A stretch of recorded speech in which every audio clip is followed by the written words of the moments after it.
کہتے ہیں غلامی بہت بڑی لعنت ہوتی ہے۔ غلامی انسان سے وہ کچھ کہلوا دیتی ہے جو وہ نہیں کہنا چاہتا۔ کہانی ہے یوم پاکستان کی۔ آج سے چند دہائیاں پہلے ایک سورج طلوع ہوا۔ ہر دن کا ایک سورج ہوتا ہے، لیکن اس دن 23 مارچ 1940 کا یہ سورج، جس کی روشنی برِ صغیر کے کونے کونے تک پھیل گئی، ایک نئے دور کا آغاز ہوا۔ ایک نئی تحریک ملی، ہندوستان میں بسنے والے ہر مسلمان کے دل کی آرزو بن گئی۔ وہ کون سا سورج تھا، وہ کون سی تحریک تھی؟ اس کے لیے ہمیں ایک بار پیچھے مڑ کر اپنے ماضی میں دیکھنا ہوگا، اور ماضی کا یہ سفر آپ میرے ہم قدم طے کریں گے۔ آزاد پاکستان کی ضرورت کیوں پیش آئی؟ علامہ اقبال نے 1930 میں ایک آئیڈیا دیا تھا کہ مسلمانوں کو 1857 کی جنگ آزادی میں جن محرومیوں کا سامنا کرنا پڑا، ملازمتوں میں کمی، تعلیم سے محرومی، آزادانہ حیثیت کو تسلیم نہ کرنا، سو ان تمام محرومیوں کے ازالے کے لیے اس بات پر زور دیا جائے کہ جن علاقوں میں مسلمانوں کی تعداد جمہوری لحاظ سے زیادہ ہے، انہیں ملا کر آزاد اور خود مختار ریاست کے طور پر تسلیم کیا جائے۔ اس طرح یہی وہ آئیڈیا تھا جو 23 مارچ 1940 کی تحریک کا پیش خیمہ ثابت ہوا۔ سامعین، موجودہ پاکستان وہ وطن نہیں جو ہمیں وراثت میں حاصل ہو گیا، بلکہ اس کی بنیادوں میں ہندوستان میں بسنے والے مسلمانوں کی ہڈیوں کی اینٹیں جڑی ہیں۔ اس کی تعمیر میں پانی کی جگہ شہیدوں کا خون استعمال ہوا ہے۔ کئی بچے بوڑھے قربان ہوئے، ہزاروں ماؤں نے اپنی اور اپنے بچوں کی گردنیں کٹوائیں، کتنی پاک دامن بیٹیوں نے نہروں میں ڈوب کر اس کی قیمت چکائی ہے۔ 23 مارچ 1940 کو برِ صغیر میں بسنے والے ہر طبقے، ہر گروہ اور ہر زبان سے تعلق رکھنے والے اپنے قائد کی آواز پر ایک جگہ جمع ہوئے۔ سب نے لبیک کہا۔ ان کا جنون تھا یا عزم تھا کہ سمندر کی لہروں کی طرح بڑھتا جا رہا تھا۔ سب کی زبان پر ایک ہی نعرہ تھا، لے کے رہیں گے پاکستان، بن کے رہے گا پاکستان۔ پاکستان کا مطلب کیا؟ لا الہ الا اللہ۔ اگرچہ اس اجلاس کو روکنے کی ہر ممکن کوشش کی گئی، اضافی فوج طلب کی گئی، راستے بند کر دیے گئے، لوگوں پر مظالم بڑھا دیے گئے، لیکن ایسا کرنے والے شاید قائد اعظم محمد علی جناح کے پایۂ استقلال کو نہیں جانتے تھے۔ قائد اعظم محمد علی جناح نے فرمایا، مسلم لیگ کا سالانہ اجلاس اپنی مقررہ وقت اور مقررہ جگہ پر ہوگا، اور ایسا ہی ہوا۔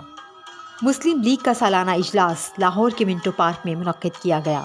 قائد اعظم نے اپنی طویل ترین تقریر میں 2 قومی نظریہ پیش کیا۔ وہ نظریہ جس کی ابتدا تو دراصل 1400 سال پہلے حضرت محمد مصطفیٰ صلی اللہ علیہ وآلہ وسلم کے اعلان نبوت سے ہو گئی تھی۔ آپ کی تعلیمات کے مطابق دنیا میں 2 ہی قومیں آباد ہیں، ایک مسلمان، دوسری کفار۔ 23 مارچ 1940 کو پیش کی جانے والی یہ قرارداد شیر بنگال ابوالقاسم اے فضل حق نے پیش کی۔ انگریزی زبان کی یہ قرارداد 427 لفظوں پر مشتمل تھی۔ 5 جملوں میں 5 نکات بیان کیے گئے۔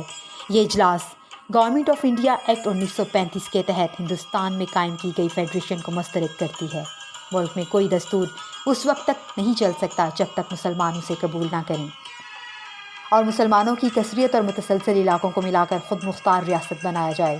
ایسی ریاستوں کے لیے ضرورت کے مطابق از سر نو حد بندی بھی کی جا سکتی ہے۔ ان ریاستوں میں اقلیتوں کے تحفظ کے لیے دستوری ضمانتیں فراہم کی جائیں، اور یہ اجلاس مسلم لیگ کی ورکنگ کمیٹی کو اختیار دیتا ہے کہ وہ اپنے اس اجلاس کی روشنی میں دستور کا خاکہ تشکیل کریں۔ اس عظیم ریزولوشن کی منظوری کے بعد دنیا کے نقشے پر ایک ایسی اسلامی ریاست ابھری جو عالم اسلام کے ماتھے پر ماہتاب بن کر چمکی۔ یہ وہ واحد ریاست ہے جو ایک اسلامی نظریے کی بنیاد پر حاصل ہوئی۔ لاہور ریزولوشن پاس ہو گئی تو چونکہ یہ منڈو پارک میں ہی ہوئی تھی، اور اسی علاقے میں شاہی مسجد کے حصے سائڈ کی طرف ہی علامہ اقبال کا مزار ہے، تو قائد اعظم نے ان کے مزار کی طرف دیکھ کے کہا تھا کہ اگر اقبال آج زندہ ہوتے تو وہ خوش ہوتے کہ ہم نے وہی کچھ کر دیا ہے جو وہ چاہتے تھے۔ قرارداد کی منظوری کے بعد ہندو پریس کا رویہ بہت مختلف رہا۔